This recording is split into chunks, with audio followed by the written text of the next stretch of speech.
അസ്സലാമു അലൈക്കും വറഹ്മത്തുള്ളാഹി വബറകാതുഹു. പ്രിയപ്പെട്ടവരെ, നിത്യജീവിതത്തിൽ എല്ലാവർക്കും വളരെ വളരെ ഉപകരിക്കുന്ന ആത്മീയ ഖുർആനിക ഒറ്റമൂലി പറയാം. ഈ വീഡിയോ എല്ലാവരും സേവ് ചെയ്തു വെക്കുക, ഉപകരിക്കും ഇൻഷാ അല്ലാഹ്. നിത്യജീവിതത്തിൽ നാം പല സാധനങ്ങളും വാങ്ങുന്നവരാണ്. വീട്, പറമ്പ്, കാറ്, വാഹനങ്ങൾ, മൃഗങ്ങൾ, വില കൂടിയ സാധനങ്ങൾ, വസ്ത്രങ്ങൾ, നിത്യ ഉപയോഗ വസ്തുക്കൾ എല്ലാം നാം വാങ്ങുന്നവരാണ്. പക്ഷേ പലപ്പോഴും നാം വാങ്ങിയ ശേഷം ഇത് വാങ്ങേണ്ടിയിരുന്നില്ല, ഇത് നഷ്ടമായി പോയി, വിചാരിച്ചതുപോലെ ആയില്ല, വെറുതെ ആയിപ്പോയി എന്നൊക്കെയുള്ള അവസ്ഥ പലർക്കും വന്നിട്ടുണ്ടാകും. പ്രിയരെ, നാം വാങ്ങുന്ന സാധനങ്ങൾ എന്തുമായിക്കൊള്ളട്ടെ, വാങ്ങുമ്പോൾ ശരിയായ തിരഞ്ഞെടുപ്പ് വരാൻ, വാങ്ങാൻ പോകുന്ന വസ്തു നമുക്ക് യോജിച്ചതാണോ എന്നറിയാനുള്ള ഒരു ആത്മീയ മാർഗം പറയാം. നാം സാധനങ്ങൾ വാങ്ങാൻ പോകുന്ന സമയം അല്ലെങ്കിൽ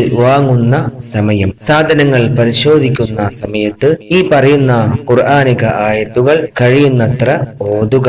സൂറത്തുൽ ബഖറ 68, 69, 70 എന്നീ 3 ആയത്തുകൾ അഥവാ ഖാലു ദുഉ ലനാ റബ്ബക മുതൽ വ ഇന്നാ ഇൻഷാ അല്ലാഹു ലമുഹ്തദൂൻ വരെ, ഖാലു ദുഉ ലനാ റബ്ബക മുതൽ വ ഇന്നാ ഇൻഷാ അല്ലാഹു ലമുഹ്തദൂൻ വരെ ഈ 3 ആയത്തുകൾ കഴിയുന്നത്ര ഓതി സാധനങ്ങൾ, വസ്തുക്കൾ വാങ്ങുക. ഇങ്ങനെ വാങ്ങിയാൽ ശരിയായത് തിരഞ്ഞെടുക്കാൻ കഴിയും. വാങ്ങുന്ന സാധനം നമ്മുടെ ആവശ്യത്തിന് അനുയോജ്യമാക്കാൻ പറ്റും. വാങ്ങിയ വസ്തുവിൽ നന്മയും ബറക്കത്തും ഉണ്ടാവുകയും ചെയ്യും. എല്ലാവരും ഈ ആയത്ത് പഠിച്ചു വെക്കുക.